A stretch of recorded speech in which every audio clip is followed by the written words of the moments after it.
आज ये पहला श्वेत गंगा है, उसके ऊपर सार्वभौम भट्टाचार्य का घर जिसको गंगा माता मठ कहा जाता है। फिर गंभीरा है तीसरा प्लेस। चौथा है सिद्ध बकुल जो हरिदास ठाकुर का भजन स्थली है। उसके पश्चात हम जाएंगे छोटा गोपीनाथ और इस्कॉन टेम्पल और हरिदास ठाकुर का समाधि। तो आपको 3-4 घंटे हम छुट्टी देने वाले नहीं हैं और आपको चलना है। क्या करना है? चलना है। यहाँ एक कदम आप डालते हो जगन्नाथपुरी के धाम में तो हजारों अश्वमेध यज्ञ का फल आपको प्राप्त होता है। हाँ, पूर्व काल में बड़े बड़े राजाओं को भी ये प्राप्त नहीं होता था। तो ये पहला हमारा स्थल है आज के इस दर्शन यात्रा में। इस स्थान को श्वेत गंगा कहा जाता है। तो ये श्वेत गंगा ये मुक्ति स्थल है। जगन्नाथपुरी में 5 ऐसे स्थल है जिसमें स्नान करने मात्र से व्यक्ति इस संसार सागर से मुक्त हो जाता है, फिर से पुनर्जन्म उसको लेना नहीं पड़ता है। एक है सी समंदर जिसको तीर्थ कहा जाता है, सागर, और दूसरा है ये श्वेत गंगा, तीसरा है मार्कंडेय सरोवर, चौथा है नरेंद्र सरोवर और है रोहिणी कुंड। तो इस प्रकार से ये 5 मुक्ति तीर्थ है, उनमें से ये बहुत महत्वपूर्ण स्थल है श्वेत गंगा। तो इसके बारे में हम चर्चा करेंगे। और आज जैसे मैंने कहा बहुत पतित पावन दिवस है। भगवान जगन्नाथ का क्या है? आज स्नान यात्रा है, उनका प्राकट्य दिन भी है। भगवान ने स्वयं इंद्रद्युम्न महाराज को कहा था कि जिस दिन ज्येष्ठ पूर्णिमा के दिन मेरा प्राकट्य हुआ है उस दिन आप मुझे हजारों घड़े जल से स्नान कराओ।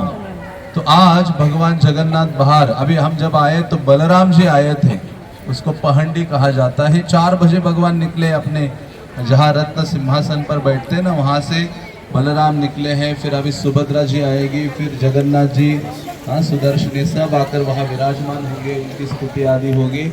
और फिर छोटे छोटे घड़े जल जो है, अंदर ही एक कुआं है जिसका नाम सोना कुआं है, और जिसमें ये मंदिर निर्माण के लिए लोग उन्होंने स्वर्ण रखा करते थे।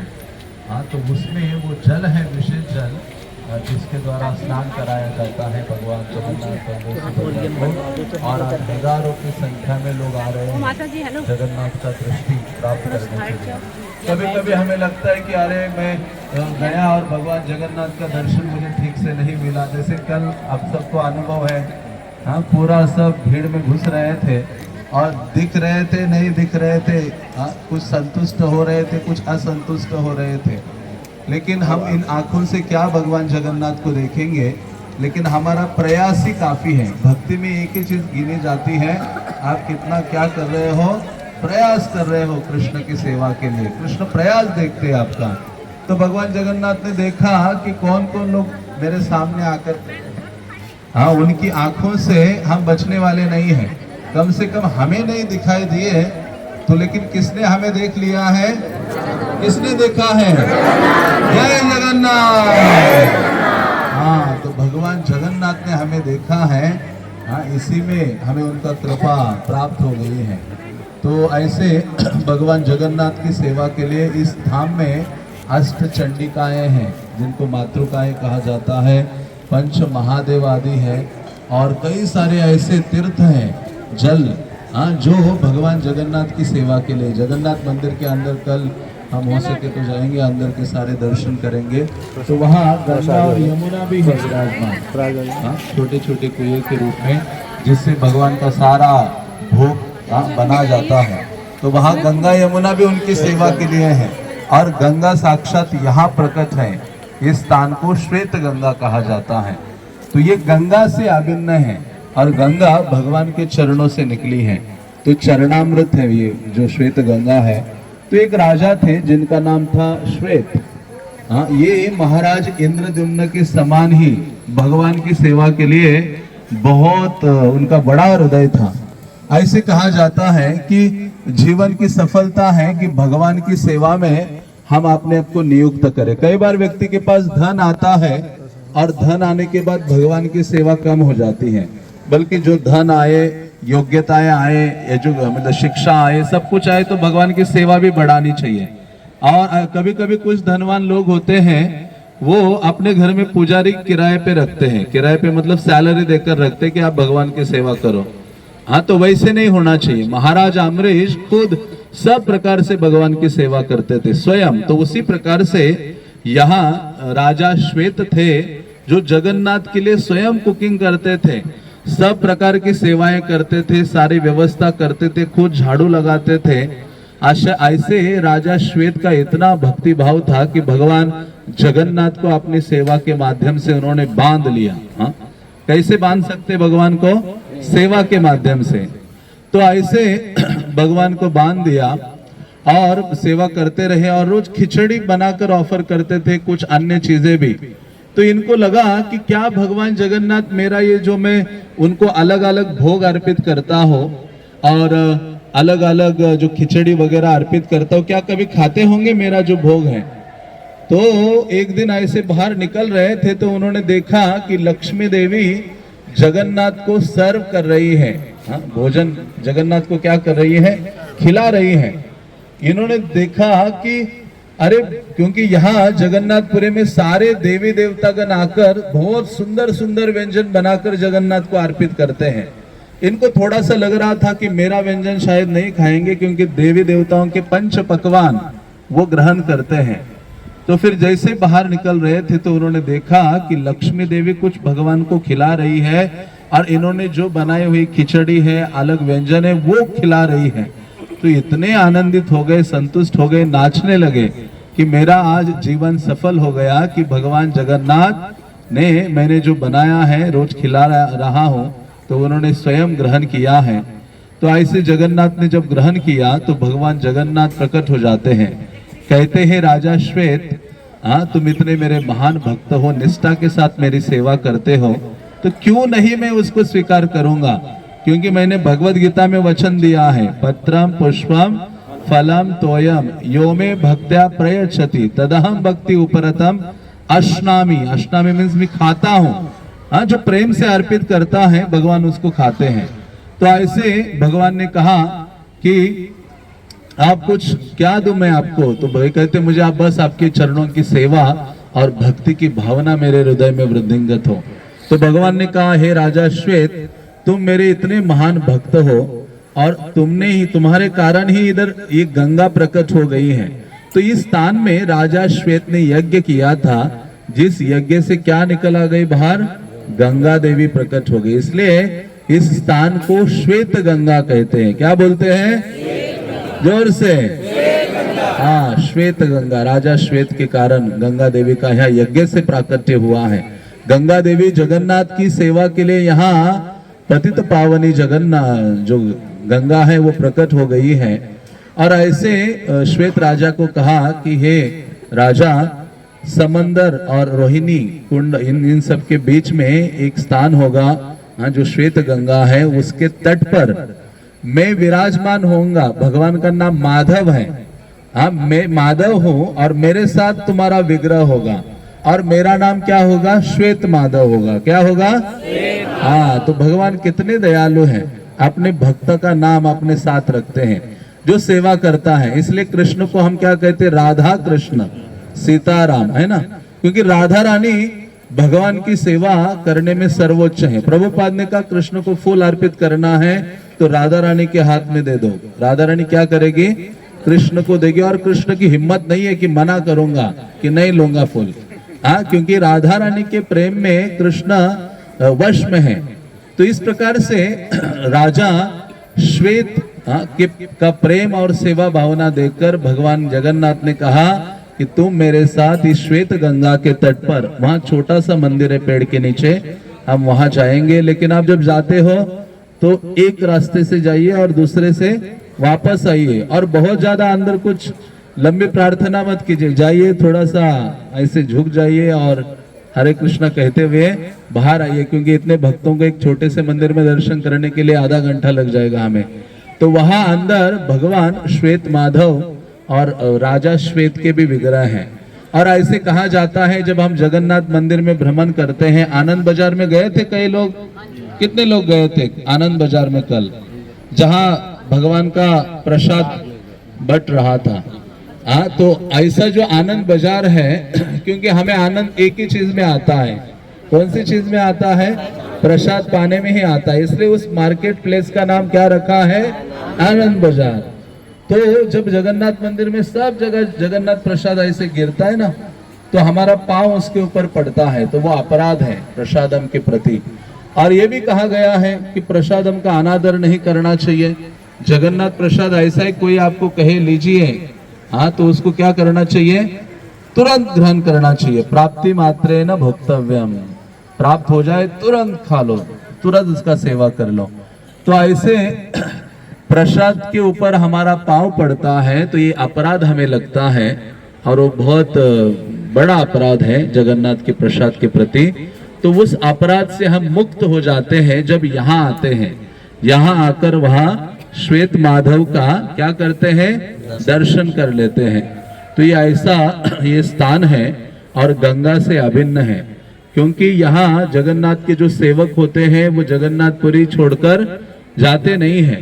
कभी कभी उनकी इच्छा होती कि अरे मैं वाराणसी चला जाता, बनारस में, जहाँ काशी में कौन है? गंगा मैया बह रही है, वहां स्नान करता, ऐसी इच्छा होती है। तो ऐसे ही तलीचा महापात्र एक वैष्णव भगवान के सेवक यहाँ आए और स्नान करने के लिए यहाँ डुबकी लगाए गंगा में। तो ये विचार आया कि अरे ये इधर भी गंगा तो है, लेकिन उस गंगा में मैं स्नान करता तो यहाँ उन्होंने डुबकी लगाई। जैसे डुबकी लगाई और जैसे बाहर आ गए तो सीधा काशी में गंगा का जो मणिकर्णिका घाट है, शिव जी को बहुत प्रिय है काशी में मणिकर्णिका घाट, वहां से बाहर आ गए। देखो हजारों लोग वहां स्नान कर रहे हैं, उनके साथ शिव जी का गुणगान कर रहे हैं, गंगा मैया का गुणगान कर रहे हैं।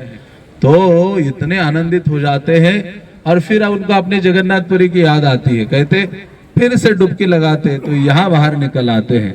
तो कहते हैं कि इसी कारण से ये समझा जा सकता है कि ये गंगा और उसमें कोई अंतर नहीं है। ये गंगा स्पेशली आए हैं यहाँ जगन्नाथ की सेवा करने के लिए। तो ऐसे ही और एक वैष्णव थे यहाँ के मुदिरत शर्मा, ये 500 साल पुरानी घटनाएं हैं या उससे भी पुरातन। उनकी भी इच्छा हो गई थी, तो जगन्नाथ ने स्वप्न में आकर कहा जगन्नाथपुरी से बाहर गंगा में स्नान करने के लिए जाने की कोई आवश्यकता नहीं है। अरे जी, जो गंगा मेरे चरणों से बहती है, केवल मेरा चरण दर्शन करने से हजारों गंगाओं में स्नान करने का तुम्हें लाभ प्राप्त होता है। जैसे कृष्ण ने नंदा और यशोदा मैया को भी क्या कहा था? वृंदावन से बाहर, हाँ, एक बार एक साधु भ्रमण करते करते वृंदावन आया और उन्होंने कहा मैं गंगा स्नान करके आया हूँ। और गंगा का इतना महत्व है कि एक बार एक गरुड़ जा रहा था, उसने सांप को अपने पाँव में पकड़ा था। तो गंगा के ऊपर से जब उड़ते हुए जा रहा था तो सांप की जो पूंछ है गंगा के जल का स्पर्श करती है, तो तुरंत वो सांप चतुर्भुज विष्णु का जो भक्त है, पार्षद है, उस रूप में बदलता है। तो ये गरुड़ जी कहते हैं अरे सांप को पकड़ा था पाँव में, ये विष्णु भक्त कैसे हो गया? क्योंकि क्या स्पर्श किया था? गंगा जल। तुरंत उसको अपने पीठ पर लेके वैकुंठ ले जाते हैं। तो ये जब नंद महाराज, यशोदा, सारे ब्रजवासियों ने सुना, कहते कल हम निकल पड़ेंगे, गंगा स्नान के लिए जाएंगे हरिद्वार। तो जैसे कृष्ण को पता चला अरे वृंदावन सब कुछ है, वृंदावन में से बाहर जाने की कोई आवश्यकता, इस संसार की सारे तीर्थों का लाभ, धामों का लाभ वृंदावन में प्राप्त होता है। हाँ, तो वहां भगवान ने कहा जाने की आवश्यकता नहीं है, मेरे मन से गंगा को प्रकट किया हूं मैं। तो वहां सारे ब्रजवासी स्नान करते हैं। तो इसी प्रकार से जो गंगा देवी है, चैतन्य महाप्रभु ने स्पेशली कहा था कि ये दो चीजें जगत के लोगों का उद्धार करने के लिए प्रकट हो गई है पृथ्वी में। दारू ब्रह्म रूपे, दारू ब्रह्म का मतलब है जगन्नाथ। जगन्नाथ को दारू ब्रह्म शब्द बोला जाता है। दारू मीन्स लकड़ी और ब्रह्म मीन्स भगवान। हाँ, तो ऐसे जो भगवान है जगन्नाथ यहाँ प्रकट है लोगों का उद्धार करने के लिए। और दूसरा है इस जगत में ब्रह्म द्रव। हाँ, ये महाप्रभु ने शब्द यूज किया था। ब्रह्म द्रव मीन्स भगवान के चरणों से निकला हुआ जल। हाँ, जो गंगा मैया है, ये सबको पतितों को पावन करने वाले हैं। तो इस प्रकार से ये स्थान है। और एक बहुत वंडरफुल लीला आती है। हम इस यहाँ सीढ़ियाँ चढ़ के, जैसे यहाँ से उतरे वैसे यहाँ से ऊपर चढ़ेंगे तो वहाँ इसी के तट पर हमारे एक महान चैतन्य महाप्रभु के भक्त थे सार्वभौम भट्टाचार्य। हाँ, उनका घर है 500 साल पुराना। चैतन्य महाप्रभु जब जगन्नाथपुरी में आए और जगन्नाथपुरी आकर सबसे पहले इसी स्थान में रहे, इधर ऊपर, और चैतन्य महाप्रभु उनके घर में रुकते हैं। और आगे चलकर जब लगभग कई 200-300 साल हो गए चैतन्य महाप्रभु जाकर, तो ये एक राजकुमारी, बांग्लादेश की राजकुमारी थी, बंगाल की। हाँ, वो जब अपने राज्य में रह रही थी तो उनके हृदय में ये भावना आई कि मैं क्या कर रही हूँ, ये सब छोड़कर मुझे जाना चाहिए वृंदावन। तो वो राजकुमारी अपना राजपाट छोड़कर मंत्रियों को कहा, बस मैं थोड़ा सा वृंदावन दर्शन करके आती हूँ, आप तब तक राजपाट संभालिए। क्योंकि अकेली कन्या थी, उनके पिता जो राजा थे उनके बाद ये पूरा राज्य संभालती थी। उन्होंने कहा, इतना प्रेम हो गया कृष्ण से कि उन्होंने सब एक करके वृंदावन आई। और वृंदावन में एक महान वैष्णव थे हरिदास पंडित, हाँ, तो उनसे उन्होंने दीक्षा ली और पूरे ब्रज में घूम रही थी और इतनी सरलता से सरल वस्त्र धारण करके निरंतर हरे कृष्ण मंत्र का उच्चारण करती थी। हरे कृष्णा, जोर से, हरे हरे हरे राम राम राम हरे। इतना जप करती रहती थी, दिन भर हरि नाम लेती थी। वृंदावन के वनों में भ्रमण करती थी, कुंजों में भ्रमण करती थी, कुंडों में स्नान किया करती थी, विग्रह की सेवा दर्शन करते थे। तो उनके जो गुरु थे उन्होंने कहा कि अभी आप जगन्नाथपुरी जाओ। वहां चैतन्य महाप्रभु जा रहे थे सार्वभौम भट्टाचार्य के घर में, जहां हम जाएंगे अभी, वो अभी पूरा टूटा फूटा हो गया वो सारा स्थान। वहां जाकर उसकी रक्षा करो, वहां सेवा करो, और तुम जगन्नाथपुरी से बाहर नहीं जाना। उसको क्षेत्र संन्यास बोलते हैं। क्षेत्र संन्यास का अर्थ है कि एक ही स्थान में रहना, एक ही धाम में रहना, उससे बाहर नहीं जाना। तो वो यहाँ रहने लगी और इतना भागवत का उनका अध्ययन था कि इसी के तट पर भागवत की कथाएं करते थे। तो सारे आसपास के बड़े बड़े राजा आदि सब लोग उनसे श्रीमद् भागवतम कृष्ण की कथा सुनने के लिए उनके चरणों में बैठते थे, हजारों हजारों लोग। तो ऐसी ये जो राजकुमारी थी, जब गंगा सागर मेला मकर संक्रांति का समय आता है, उस समय उनकी इच्छा हो गई कि अरे मुझे लाभ मिलता, मैं गंगा सागर चली जाती, गंगा का स्नान आदि करती। ऐसा विचार आया। उस रात्रि में जब सोई तो भगवान जगन्नाथ उनके स्वप्न में आए। कहते हैं कि उनका नाम गंगा माता था, कि आपको जगन्नाथपुरी से बाहर जाने की आवश्यकता नहीं है, यहाँ ही मेरी जो गंगा है वो प्रकट है, आप उसमें स्नान कर लो। इसका पानी कितना भी बाहर निकला लो, तो भी पानी बढ़ता रहता है। तो भगवान जगन्नाथ ने जब कहा तो वो ऐसी रात्रि के समय आकर स्नान किए। इतना जल आया यहाँ से बाहर, बहुत बड़ी लहर, कि उस लहर उसको रात्रि में जगन्नाथ मंदिर के अंदर ले गए और जगन्नाथ के गर्भगृह में रात्रि में वहां जल के अंदर वो पड़ी। वहां यहाँ से भगवान ले गए उनको जल के माध्यम से। और जब रात्रि में मंदिर तो बंद था और अंदर से कई आवाजें आ रही थी, जल की आवाजें आ रही थी, तो जो सिक्योरिटी गार्ड वगैरह उन्होंने कहा अरे कोई चोरी करने तो नहीं आया। तो उस समय जगन्नाथपुरी के राजा थे, राजा मुकुंद देव, ये लगभग 300 साल पहले की घटना है। तो ये राजा मुकुंद देव को बुलाया गया, देखा, दरवाजा खोला रात्रि में तो देखा ये जो गंगा माता, ये जो वैष्णवी है, ये अंदर थी। ये सब सिक्योरिटी गार्ड्स ने कहा ये तो चोरी करने आई है लग रहा है, जगन्नाथ के जो स्वर्ण अलंकार आदि हैं, और उनको फिर लाके जेल में डाल दिया। तो जगन्नाथ बहुत गुस्सा हो जाते हैं यदि उनके भक्तों को कोई कष्ट देता है। तो रात्रि में मुकुंद देव के सपने में जगन्नाथ आते हैं और कहते अरे हे मुकुंद देव, तुम बहुत बड़ा अपराध कर रहे हो।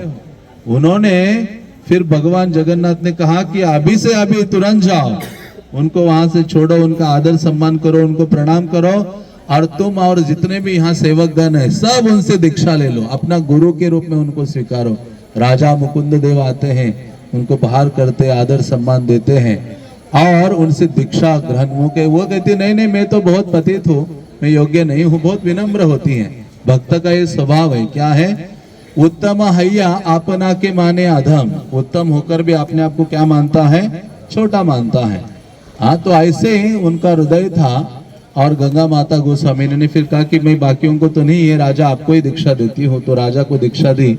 और राजा तो पूरा महल बनवाना चाह रहा था, मठ आदि कितना लैंड दे रहा था। उन्होंने कहा मुझे कुछ नहीं चाहिए, मुझे आप 2 बर्तन जगन्नाथ का राइस प्रसाद भेजो। 2 मटके होते हैं ना छोटे, और 1 मटका थोड़ा सा सब्जी भेजो बस। और राजा ने फिर उनको 160 पैसे हर महीने या दिन में देना उनको शुरू किए। वो यहाँ केवल भजन करते थे और इतना उनका गौरव था। और इस तट पर रहते हुए भगवान का नाम जप करना, भागवत का वर्णन करना। तो एक विग्रह थे रसिक राय, क्या नाम था उनका? हाँ, राधा रसिक राय। ये जयपुर में थे कृष्णा। तो वहां एक भक्त था, सेवक था, पुजारी। उनके स्वप्न में आए भगवान जयपुर में, कहते कि मुझे यहाँ से ले चलो जगन्नाथपुरी में। और जगन्नाथपुरी में एक मेरी भक्त है गंगा माता, उनसे मैं सेवा लेना चाहता हूँ, उनसे सेवा स्वीकार करना चाहता हूँ। तो फिर वो जो भक्त हैं वो उनको लेकर आते हैं भगवान को यहाँ, और इनके पास जाते कहते ये भगवान ने मुझे जयपुर से बोला है आपके पास ले जाने के लिए, आप इनकी सेवा कीजिए। तो जैसे ही वो आए तो इन्होंने कहा मैं योग्य नहीं हूँ सेवा करने की, मैं नहीं स्वीकारूंगी। तो उन्होंने स्वीकारा नहीं भगवान को। और रात्रि हो गई। तो वो जो भक्त जो लेके आया था जयपुर से भगवान को, जो ये जहाँ रहते थे वहां बाहर तुलसी गार्डन था, तो एक तुलसी पेड़ के नीचे उनको रखा और वो चले गए। तो भगवान स्वप्न में आकर कहते हैं गंगा माता उठो उठो, मैं तुलसी के नीचे बैठा हूँ और तुम सो रही हो, मुझे उठाओ, मेरी सेवा करो। भगवान उनको जगाते हैं और गंगा माता की आंखों में आंसू बहने लगते हैं कि कृष्ण कितने कृपालु हैं, दयालु हैं, मुझसे सेवा स्वीकार करने के लिए मुझे अपॉर्चुनिटी अवसर दे रहे हैं। तो भगवान को वो लेती है राधा रसिक राय और उनकी सेवा करने लगती है। तो इस प्रकार से ये जो स्थान है गंगा से अभिन्न है। और वो जो जहाँ रहती थी गंगा माता, उस स्थान का नाम पहले नाम था सार्वभौम भट्टाचार्य का घर, और अभी नाम है गंगा माता मठ, जहाँ ये महान वैष्णवी ने निवास किया। श्री चैतन्य महाप्रभु, नित्यानंद प्रभु, जितने भी हमारे संप्रदाय के महान महाप्रभु के पार्षद गण हैं वो सब वहाँ निवास किए हैं। और वहाँ कई सारी घटनाएं, कई सारी कथाएं हैं। तो इतना समय तो नहीं है, लेकिन संक्षेप में कहा जाए कि ये गंगा से क्या है? अभिन्न है। साक्षात गंगा देवी कृष्ण की सेवा के लिए आई है। तो हमने 2 भक्तों की चर्चा की। पहले भक्त कौन थे? राजा श्वेत। और दूसरे भक्त कौन थे? गंगा माता। तो इनको आप याद रखिए, प्रार्थना कीजिए और कहिए कि हमें आपके जैसे ही सेवा की भावना मेरे हृदय में भी प्रदान कीजिए। और हरि नाम जप करने के लिए उनसे शक्ति मांगी है। इसलिए भक्ति विनोद ठाकुर ने कहा जप करना बहुत कठिन होता है, इसलिए वो प्रार्थना करते एकाकी आमार नाहि पाए बल, हरि नाम संकीर्तने तुम्हें कृपा करी श्रद्धा बिंदु दिया देह कृष्ण नाम धने। भक्ति विनोद ठाकुर भक्तों से वैष्णव से प्रार्थना करते हैं कि हे गुरुदेव, हे वैष्णवगण, आप कृपा करो, अकेले मुझ में जप करने की शक्ति नहीं है, आप मुझे शक्ति दीजिए, मेरे ऊपर कृपा कीजिए तो मैं हरे कृष्ण महामंत्र का जप कर सकता हूँ। तो आप में से जो लोग जप नहीं कर रहे हैं, जिनके पास जप माला नहीं है, तो आज बहुत अच्छा दिन है। हाँ, जगन्नाथ जी आपको कृपा प्रदान करेंगे। यदि आप जप नहीं करते हो तो आज से क्या करना शुरू करो? जप करना शुरू करो। चैतन्य महाप्रभु ने कहा मेरा सपना सबका जपना। महाप्रभु का सपना है कि हर एक व्यक्ति हरे कृष्ण महामंत्र का जप करे। हरे कृष्णा कृष्णा कृष्णा हरे हरे, हरे राम राम राम हरे।